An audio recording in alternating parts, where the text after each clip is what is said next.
Good morning, YouTube. Welcome back. I'm not on the farm at the moment. I thought I'd start this video down on Emerson Road. And it's a lovely morning, so I thought, oh, well, why not a little ride? And I'd show you the road that sort of leads up to and around the property. Now, Emerson Road is a dirt road. It's been a dirt road for as long as anyone can remember. And one of the interesting stories behind it is that Lismore Council offered to the residents to seal it, like most of the roads in Lismore Shire are. Most of the main roads that lead anywhere are sealed. But the residents said no, they would rather it stay a dirt road. Now, why on earth would you say that? Well, their reasoning was Rosebank's a nice secluded place, and the moment you start sealing roads, the tourists will come. Now, I'm not sure I subscribe to that. I think I'd probably rather have a sealed road anyway. But then I'm from Sydney and I don't think entirely like the locals. I think it would probably stay fairly secluded. But anyway, what you see in front of you at the moment is some fallen trees by the side of the road. And when it rains heavily, it really can bucket down sometimes. In July, we normally in Rosebank get 100 mils of rain. That's the average. We got 217 mils. Alstonville, same sort of thing, only smaller. They normally get about 54 mils. They got about 100 mils. So hasn't been what you'd call a dry July. But it's how the rain falls that makes a difference, and that's the subject of this video. Because when there is heavy rain, old sick trees like the one you see in front of you they just fall. It's the soil loosens, and you'll see in a minute as we go past, you'll see that really the soil can be quite precarious, and it's only some of these trees holding the soil together from erosion. So there's a balance between the soil moving and the trees obviously potentially toppling over. These particular trees fell right across the roadway. I think it was on the 25th of July last week, and one of the local residents from Windaboo, a nice man called Kip, came, found the tree across the roadway, went back, got his chainsaw, chopped it up so people could pass. You'd probably say that's the council's job, and it is, but around here, you get practical. Do you want to ring the council and wait, or do you want to get out? One of the considerations, if you ever do move up here, is where's your flood escape route, because roads can flood and causeways can flood. And this particular area of Rosebank's lucky because there is a high road out up towards Repentance Creek, in that area. There is a high road out that is flood resistant, and other areas, you might not be so lucky. The areas like Rosebank, which gets very high rainfall, things can flood, but they also drain very quickly because we're sort of in a hillier area. Down in some of the other plateaus, the water will sit around for quite a long time when it does flood, but it doesn't flood as quickly or as often. So things move a bit slower. And of course, Lismore can get in all sorts of trouble. They were last in trouble though in 2017, and they haven't had a big flood since then, and they're probably very grateful for that.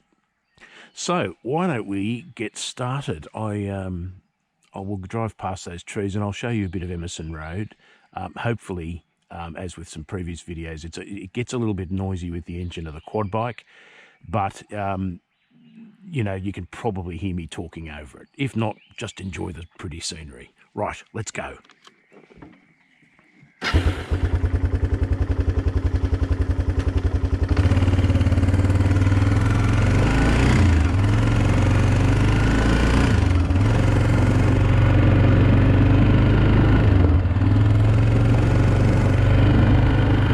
There's some quite ritzy properties along this road, very well hidden.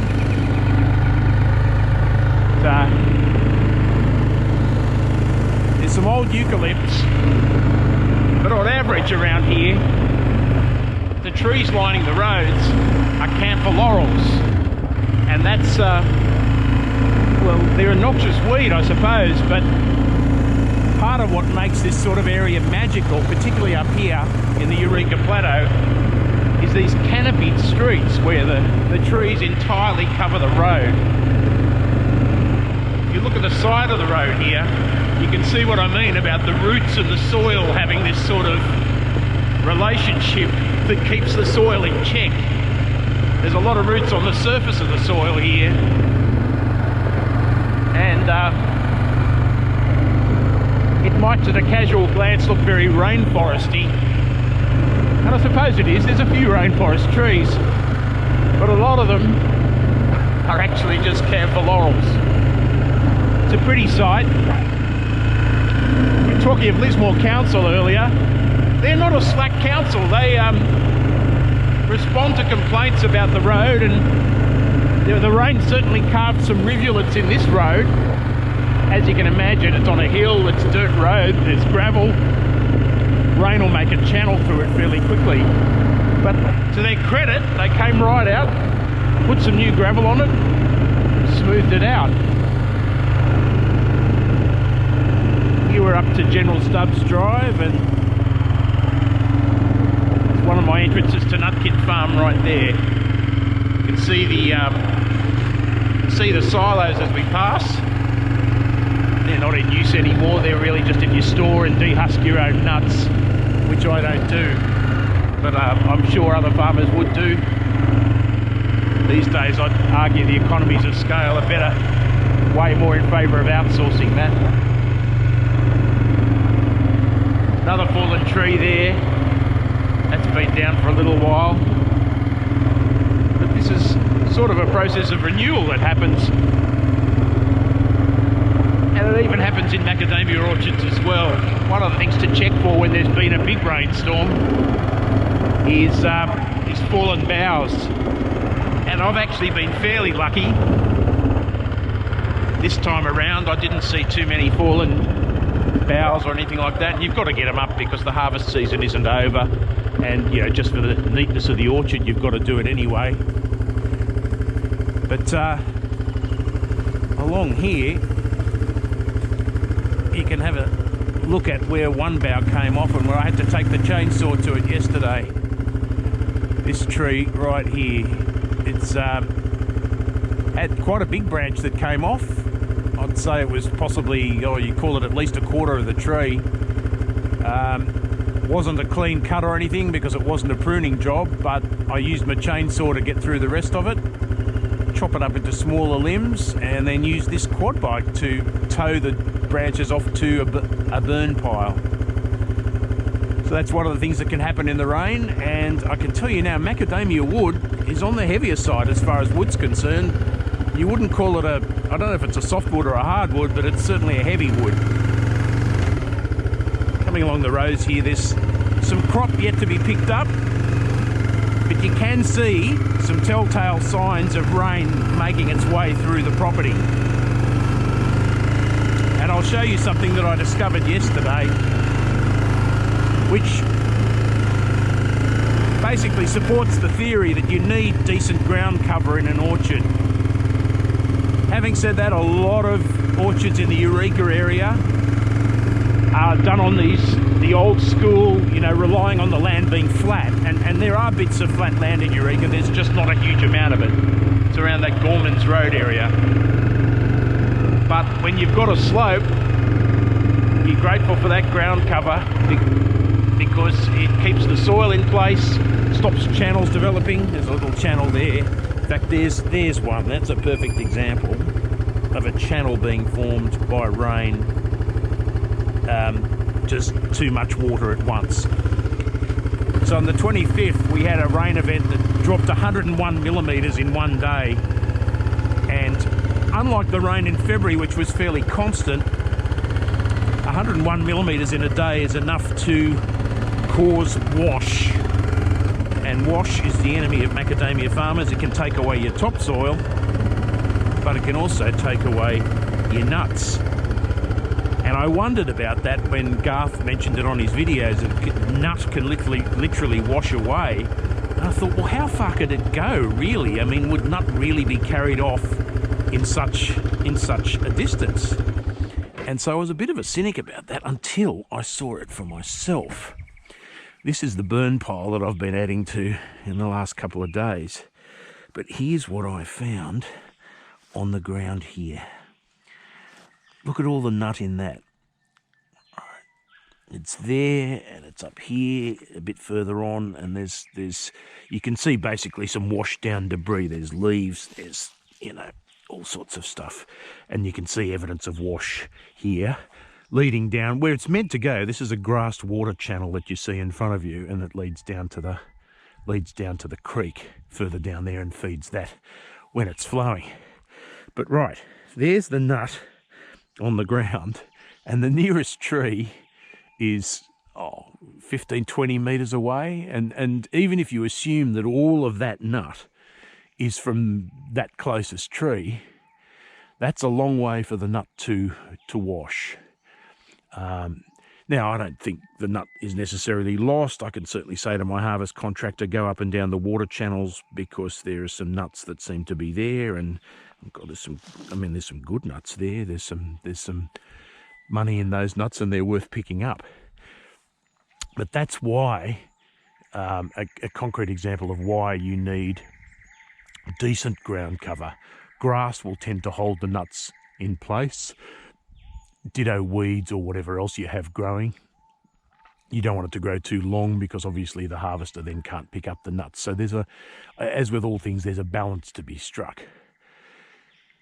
Otherwise, is the heavy rain a good thing in July? Well, it is. I mean, in July, macadamia farmers like the rain. They'll smile if it rains. In August, the smile might turn to a bit of a frown, and in September, we panic because rain can affect flowering. Macadamias native to the area are perfectly adapted to the normal weather pattern in the area, and the driest month of the year is September.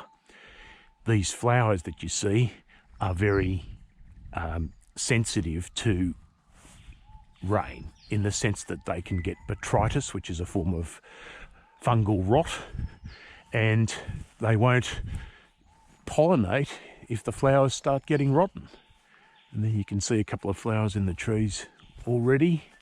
I wouldn't call that out of season flowering anymore. You'd sort of call that early flowering, if anything. I think by the look of the leaf that this is a 344. Although it may be something else. I can't feel any basal spines on the leaf. That's one of the ways of telling the 344. It can have some basal spines. But oh yeah, and there are a couple of basal spines on those leaves. So it's possibly a 344. Pretty happy tree. But yes, if that gets wet, and if you get a particularly wet August or September, and then the flowers don't dry out straight away, like you don't have immediately sunny weather, that's when you can get in trouble.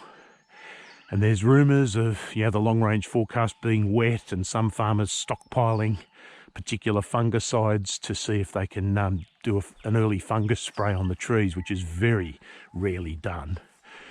But, other than that, the rain is good for flowering. It's good for early nut set.